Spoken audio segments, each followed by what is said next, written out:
ಅಂದರೆ ನಾವೇ ಆ ಕೆಲಸದಲ್ಲಿ ತೊಡಸ್ಕೊಂಡಾಗ ಅಂದರೆ ಪ್ರತಿ ಸಿನಿಮಾದಲ್ಲಿ ನೀವು ಕಲ್ಕೊ ಬಂದ್ರಲ್ಲ ಸರ್, ಅದು ಇಲ್ಲಿ ತನಕ 45 ನಾನೇ ನೋಡ್ತಾ ಇದ್ದೀನಿ. ಯಾವ ಬಿಸ್ನೆಸ್ ಆದರೂ ನೀವೇ ನಿಂತು ಮಾತಾಡ್ತೀರಿ, ಇದು ಹಿಂಗಲ್ಲ ಹಿಂಗೆ ಅಂತ ಹೇಳ್ತೀರಿ. ಸಿನಿಮಾ ಅಂದರೆ ಗೊತ್ತಿಲ್ಲದವ್ರಿಗೆ ಎಷ್ಟೋ ಜನ ದಾರಿ ತಪ್ಪಿಸೋರು ತುಂಬ ಜನ ಇರ್ತಾರೆ. ಈಗ ಹಂಗಿಲ್ಲ, ನೀವೇ ದಾರಿ ತೋರಿಸ್ತೀರ ಅವ್ರಿಗೆ. ಆ ಮಟ್ಟಿಗೆ ನಾನು ಇವಾಗ ಯಾರ ಮಾತು ಕೇಳಲ್ಲ.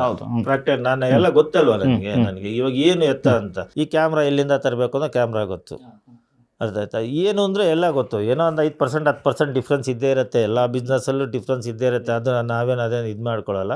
ಪಿನ್ ಟು ಪಿನ್ ಇದೆಲ್ಲ 45 ನಾನೇ ಫುಲ್ ಇನ್ವಾಲ್ವ್ಮೆಂಟ್ ಆಗಿದ್ದು. ನೀವು ನಂಬ್ತಿರೋ ಬಿಡ್ತೀರ. ನಮ್ಮ ಏನಂತ ಪ್ರೊಡ್ಯೂಸರ್ದು ಅಸಿಸ್ಟೆಂಟು ಅವರು ಇರು ಅಂತೇಳಿಲ್ಲ. ನಾನೊಬ್ಬ, ನಮ್ಮ ಹುಡುಗ ಒಬ್ಬನೇ, ಇಬ್ಬರೇ ಇದ್ದಿದ್ದು ಫಸ್ಟಿಂದ ಸ್ಟಾರ್ಟಿಂಗಿಂದ. ನಾವೇ ಹ್ಯಾಂಡಲ್ ಮಾಡ್ತಾಯಿದ್ದಿತ್ತು. ನಮ್ಮ ಒಂದು 3 ಜನ. ಆಮೇಲೆ ನಮ್ಮ ಅಸಿಸ್ಟೆಂಟ್ ಡೈರೆಕ್ಟರ್ ಅವೆಲ್ಲ ನಮ್ಮ ಆಫೀಸಲ್ಲೇ ಏನು ಶೂಟಿಂಗ್ ಬೆಳಗ್ಗೆ ಹೋದರೆ ಸಾಯಂಕಾಲ ಬಂದು ನನಗೆ ಅಪ್ಡೇಟ್ ಮಾಡ್ತಾಯಿದ್ರು. ನನ್ನ ಪೇಮೆಂಟು ಆಗಲಿ ಎಲ್ಲ ನಾನೇ ನೋಡ್ಕೊತಾ ಇದ್ದಿದ್ದು. ನಾನು ಯಾರಿಗೂ ಇದಂತ ಇವಾಗ ಕಮರ್ಷಿಯಲ್ ಯಾರನ್ನೂ ಇದು ನಾನು ಇದು ಮಾಡಲ್ಲ, ನಾನೇ ನೋಡ್ಕೊತಾ ಇದ್ದಿದ್ದು. ಸರ್, ಒಂದು ಕಾರ್ಯಕ್ರಮದಲ್ಲಿ ನೀವು ಒಂದು ಕಥೆ ಹೇಳ್ತಾ ಇದ್ರಿ ಸರ್. ಅಂದರೆ ಸದಾಶಿವನಗರದಲ್ಲಿ ಒಂದು ಶೂಟಿಂಗ್ ನಡೀತಾ ಇತ್ತು, ಅದು ಶಿವಣ್ಣ ಅವರ ಶೂಟು. ಸೊ ಆ ಶೂಟ್ ನೋಡಬೇಕು ಅಂತ ನಾನು ಕಂಪೌಂಡ್ ಹತ್ಬಿಟ್ಟು ನಾನು ನೋಡೋಕೆ ಹೋಗಿದ್ದೆ ಆ ಸಂದರ್ಭ ಅಂತ ಹೇಳ್ತಾ ಇದ್ರಿ. ಬಟ್ ಅಂಥ ಒಂದು ಸಂದರ್ಭದಿಂದ ಈಗ ನೀವು ಅವ್ರಿಗೆ ಒಂದು ಶೂಟ್ ಅಂದರೆ ಪ್ರೊಡ್ಯೂಸ್ ಮಾಡುವಂಥ ಸಂದರ್ಭ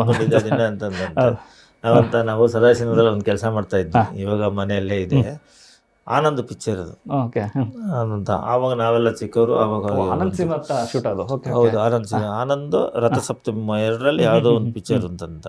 ಸದಾಶಿವ ಕಾರ್ನರ್ ಪೊಲೀಸ್ ಸ್ಟೇಷನ್, ನಾವು ಇದಕ್ಕೆ ಹೋಗೋದು ರಾಮಯ್ಯ ಹಾಸ್ಪಿಟ್ಲ್ ಅಂತ, ಅಲ್ಲಿ ಶೂಟಿಂಗ್ ನಡೀತಾ ಇತ್ತು ಸ್ಟೇಷನ್ನಲ್ಲಿ ಅಂತ. ಆವಾಗ ನಾವು ನೋಡ್ತೀವಿ ಪೊಲೀಸರು ಹೊಡಿತದ್ರು, ಏನು ಅವಾಗ ಜನ ಅಂತ. ಆವಾಗ ಶಿವಣ್ಣನ ಕೂದಲು ಹೆಂಗಿತ್ತು ಗೊತ್ತಾಗುತ್ತಂತ. ಹೌದು, ಅದೇ ಒಂದು ಸ್ಟೈಲ್ ಚೆನ್ನಾಗಿತ್ತು. ಅವೆಲ್ಲ ಶಿವಣ್ಣನ ಒಂದು ಪಿಕ್ಚರು ನಾವು ಬಿಡ್ತಾ ಇರಲಿಲ್ಲ. ಯಾಕೆಂದ್ರೆ ನಮ್ಗೆ ಇಲ್ಲಿ ಪಕ್ಕದಲ್ಲಿ ನಂದಾ ಟಾಕೀಸ್ ಎಲ್ಲ ಇಲ್ಲೇ ಆಗ್ತಾಯಿದ್ದಿದ್ದು.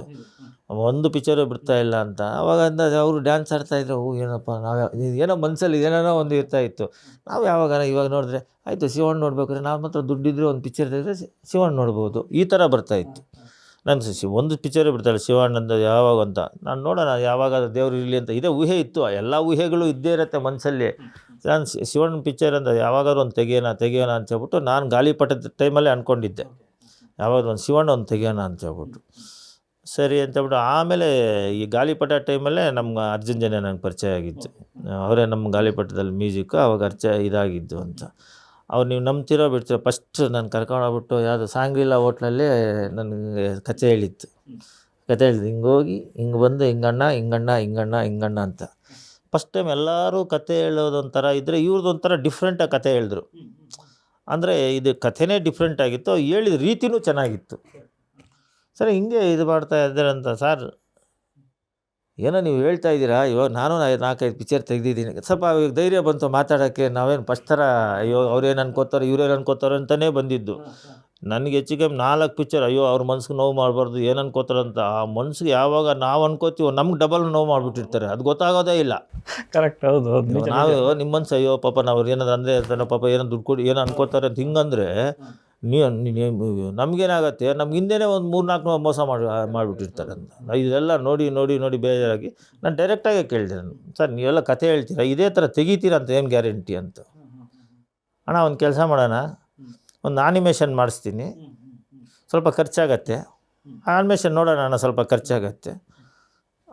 ಆನಿಮೇಷನ್ ನಿಮ್ಗೆ ಇಷ್ಟ ಇದ್ದರೆ ಶೂಟಿಂಗ್ ಹೋಗೋಣ, ಇಲ್ಲಾಂದರೆ ಒಂದು ಸ್ವಲ್ಪ ಖರ್ಚಾಗತ್ತೆ, ಬಿಟ್ಬಿಡೋಣ, ಪರವಾಗಿಲ್ಲ ಬೇಡ, ನನಗೆ ಫೋರ್ಸ್ ಇಲ್ಲ ಅಣ್ಣ.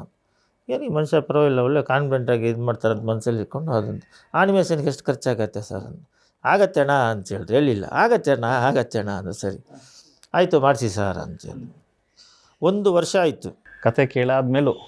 ನಾನು ಕತೆ ಹೇಳಿಬಿಟ್ಟು ಆನಿಮೇಷನ್ ಮಾಡಿ ಮ್ಯೂಸಿಕ್ ಮಾಡಿ ಡೈಲಾಗ್ ಎಲ್ಲ ಮಾಡಿ ಎಲ್ಲ ಟೋಟಲ್ ತಗೊಬಂದು ನನಗೆ ಒಂದು ಇದು ಮಾಡೋಕ್ಕೆ 1 ವರ್ಷ ಆಯಿತು.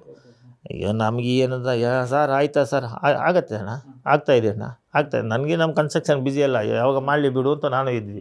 ಆಮೇಲೆ ಒಂದಿನ ಫೋನ್ ಮಾಡಿದ್ರು, ಅಣ್ಣ ಅಂದರು, ಸರ್ ನಿಮ್ಮ ಕೈಯಲ್ಲಿ ಆಗಲ್ಲ ಬಿಡಿ ಸರ್, ಯಾಕೆ ಫೋನ್ ಮಾಡ್ತೀರಿ, ನಿಮ್ಮ ಕೆಲಸ ನೀವು ನೋಡಿ ಸರ್, ನಾನು ಕೆಲಸ ಮಾಡ್ತೀನಿ. ಇರಣ್ಣ ಕೂಲಾಗಿ ಅವ್ರು ಅಂತ ಇರಣ್ಣ ಅಂತೇಳಿ. ಆಮೇಲೆ ಒಂದು ಸಲ ಫೋನ್ ಮಾಡಿದ್ರು, ಅಣ್ಣ ನೀವು ಚೆನ್ನೈಗೆ ಬಂದುಬಿಡಿ ತೋರಿಸ್ತೀನಿ ಅಂತ. ಸರಿ ಅಂತ ನಾನು ಚೆನ್ನೈಗೆ ಹೋದ್ವಿ. ಸರ್ ತೋರಿಸ್ತೀರಾ ಇಲ್ವಾ, ಸುಮ್ಮನೆ ಚೆನ್ನೈ ಅಂತ. ಇಲ್ಲ ಬಾಣ್ಣ ಅಂತರು. ಸರ್ ಚೆನ್ನೈಯಲ್ಲಿ ನೀವು ನಂಬ್ತಿರೋ ಬಿಟ್ಟಿರೋ ಒಂದು ಸ್ಟುಡಿಯೋ, ಆ ಸ್ಟುಡಿಯೋದಲ್ಲಿ ಆ ಮ್ಯೂಸಿಕ್ಕು ಅವ್ರು ನೋಡಿದಾಗ ನನಗೆ ಹೆಚ್ಚು ಕಮ್ಮಿ 70% ನಮ್ಗೆ ಸಬ್ಜೆಕ್ಟು, ನನಗೆ ಸ್ಟೋರಿನೂ ಆ ಥರ ಕ್ಲಾರಿಟಿ ಇತ್ತು. ಸಿನಿಮಾನೇ ನೋಡೋ ಥರ ಫೀಲ್. ಹೌದು. ಏನಂತ ಇವಾಗ ಇದು ನೋಡಿದ್ರೆ ಸರ್ ಇಲ್ಲೇನು ತೋರಿಸಿರೋ ಅದೇ ಥರ ತೆಗಿತೀರಾ ಅಂತ ನಾನು ಕೇಳಿದೆ. ಅಣ್ಣ ಸೇಮ್ ಡಿಟೋ ಅಣ್ಣ ಹಿಂಗೆ ತೆಗಿತೀವಿ ಅಂತೇಳಿ. ನಮಗೆ ಈ ಸೀನ್ ಟು ಸೀನ್ ನೀವು ನಂಬ್ತೀರಂತ ಸ್ವಲ್ಪ ನಾವು ಕ್ಲೈಮ್ಯಾಕ್ಸ್ ಸ್ವಲ್ಪ ಚೇಂಜ್ ಮಾಡಿದ್ವಿ, ಯಾಕಂದರೆ ಬರ್ತಾ ಬರ್ತಾ ಬರ್ತಾ ಇದಾಯಿತು. ಬಟ್ ಎಷ್ಟು ಹೆಂಗೆ ಹೇಳಿದ್ರು ಅದು ಸೇಮ್ ಅದೇ ಥರ ನಾವು ಶೂಟ್ ಮಾಡಿದ್ವಿ. ಆಮೇಲೆ ಮತ್ತೆ ಹಿಂಗೆ ಹೇಳ್ತಾರೆ ಹೊಸ ಡೈರೆಕ್ಟ್ರು ಹೆಂಗೆ ಶೂಟ್ ಮಾಡ್ತಾರೋ ಏನು ಇದು ಮಾಡ್ತಾರೋ ಅಂತೇಳ್ಬಿಟ್ಟು ಅಂತ ನಾನು ಸರ್ ತೆಗಿತೀರಲ್ಲ ಸರ್, ಅಣ್ಣ ತೆಗಿತೀನಿ ಅಣ್ಣ, ನೀವು ನೋಡ್ರಣ್ಣ ತೆಗಿತೀನಿ ಅಂತ ಹೇಳ್ಬಿಟ್ಟು ಫಸ್ಟ್ ಶೆಡ್ಯೂಲು ಮೈಸೂರಿಗೆ ಹಾಕಿದ್ರು. ಮೈಸೂರಿಗೆ ಹೋಗ್ಬಿಟ್ಟು ಶೆಡ್ಯೂಲ್ ಮಾಡಿಬಿಟ್ಟು ಒಂದು 10 ನಿಮಿಷ 20 ನಿಮಿಷ ಫೋಟೋಸ್ ಇತ್ತು. ನಾನು ಕಳಿಸ್ತಾಯಿದ್ದೆ ದಿನ, ಏನು ಇದು ಮಾಡಿದ್ರು ಟಕ್ಕಂತ ಅಲ್ಲೇ ಎಡಿಟ್ ಮಾಡಿಬಿಡ್ತೆ. ಯಾಕೆಂದ್ರೆ ನಾನು ಇಲ್ಲಿ ಪಿಕ್ಚರ್ ನೋಡಿರಲ್ಲ, ಈ ಪಿಕ್ಚರಲ್ಲಿ ಅಂತ ನಾನು ಇಲ್ಲಿ ಬಂದು ಇಲ್ಲಿ ಹಾಕ್ಕೊಂಬಿಟ್ಟು ಇದು ಕರೆಕ್ಟಾಗಿದೆಯಾ ಈ ಥರ ನೋಡ್ತಾಯಿದ್ವಿ ಅಂತ. ಆವಾಗ ನೋಡಿದೆ, ಆವಾಗ ನಮ್ಗೆ ಫೋಟೋಗ್ರಫಿ ಆಗಲಿ ಅವ್ರ ತೀರದಲ್ಲಿ ಆ್ಯಂಗಲಲ್ಲಿ ತುಂಬ ಚೆನ್ನಾಗಿ ಇಷ್ಟ ಆಯಿತು. ಸರ್ ಚೆನ್ನಾಗಿ ತೆಗೆದಿರ ಬಿಡಿ ಸರ್, ನನಗೆ ಇದುವರೆಗೂ ಅದಂತ ಚೆನ್ನಾಗಿ ಬಂದಿತ್ತು, ಎಲ್ಲ ಸೀನ್ಗಳು ಚೆನ್ನಾಗಿ ಬಂತು. ಒಂದು ಅವ್ರದ್ದು ಒಳ್ಳೆ ಬುದ್ಧಿ ಏನು ಅಂತೇಳಿದ್ರೆ, ಅಣ್ಣ ಇದು ಚೆನ್ನಾಗಿದೆ ಅಣ್ಣ ಅಂತ, ಚೆನ್ನಾಗಿಲ್ಲ ಅಂತ ಹೇಳಿದ್ರೆ ತೆಗೆಯೋಣ ಬಿಡೋಣ, ಇಲ್ಲ ಕಟ್ ಮಾಡೋಣ ಬಿಡೋಣ, ನಿಮ್ಗೆ ಹೆಂಗೆ ಅಣ್ಣ ಪಿನ್ ಟು ಪಿನ್ನು ಇವತ್ತಿನವರೆಗೂ ನಮಗೆ ಒಂದು ಸೀನು ಅಣ್ಣ ಹಿಂಗೆ ಮಾಡೋಣ ಅಂತ ನನಗೆ ಅದು ತುಂಬ ಇಷ್ಟ ಆಯಿತು. ನನಗೆ ಆನೆಸ್ಟಿ ಅದು, ಹೌದು, ಆನೆಸ್ಟಿಯಾಗಿ ಇದು ಮಾಡ್ತಾಯಿದ್ರು. ಅದರಲ್ಲಿ ಯೂಗೋ ಇಲ್ಲ, ಇದಿಲ್ಲ, ನಾನೇನಾದ್ರು ತೋರಿಸ್ಬೇಕು ಇದಿರಲಿಲ್ಲ, ಓಪನ್ ಆಗಿ ತೋರಿಸ್ತಾಯಿದ್ರು. ಇವಾಗೂ ಒಂದು ಸೀನ್ ಯಾವುದೋ ನನಗೆ ಮೊಬೈಲ್ ಕಳಿಸ್ರಣ ಇದನ್ನು ನೋಡ್ರಣ ಇದು ಅಂತ, ಚೆನ್ನಾಗಿದೆ ಸರ್ ಅಂದರು. ಇಲ್ಲ ಹಂಗೆ ಆನೆಸ್ಟಾಗಿ ಕೆಲಸ ಮಾಡಿದ್ರು ಅವರು. ನನಗೆ ಅವ್ರು ತುಂಬ ಇಷ್ಟ ಆಯಿತು, ಅವರು ಗುಣ ತುಂಬ ಇಷ್ಟ ಆಯಿತು ಅದಂತ. ಅದು ಡಿಲೇ ಆಗಿರೋದು ಏನಕ್ಕೆ ಅಂದರೆ ಪಿಕ್ಚರ್ ನೋಡಿದ್ಮೇಲೆ ನಿಮ್ಗೆ ಗೊತ್ತಾಗುತ್ತೆ ಏನಕ್ಕೆ ಡಿಲೇ ಆಯಿತು, ಯಾರಿಂದ ಡಿಲೇ ಆಯಿತು, ಏನೇನಾಯಿತು ಅಂತೇಳ್ಬಿಟ್ಟು ಆಮೇಲೆ ನಾನು ಹೇಳ್ತೀನಿ, ಅದು ಹೇಳ್ತೀನಿ. ಬಟ್ ಅವರಂತ ಆನೆಸ್ಟಾಗಿ ಕೆಲಸ ಮಾಡಿದ್ದಾರೆ. ಆನೆಸ್ಟು ಅಂತಂದ ಒಂಥರ ಏನು ಹೇಳ್ತೀವಲ್ಲ, ಪಿಕ್ಚರ್ ಪ್ರೀತಿ ತುಂಬ ಇದೆ, ಪ್ರೀತಿಯಿಂದ ಕೆಲಸ ಮಾಡಿದ್ದಾರೆ. ಇದರಲ್ಲಿ ಏನೋ ಎದಂತಲ್ಲ, ಎಲ್ಲ ನಮ್ಮ ಪಿಕ್ಚರಲ್ಲಿ ಅವರಂತೂ ಪ್ರೀತಿಯಿಂದ ಕೆಲಸ ಮಾಡಿದ್ದಾರೆ. ನಮಗೆ ಇನ್ನು ಶಿವಣ್ಣಂಗೆ ಬಚ್ಚಿದೆ ಇದಂತ ಶಿವಣ್ಣ ಆದ ಅಂತ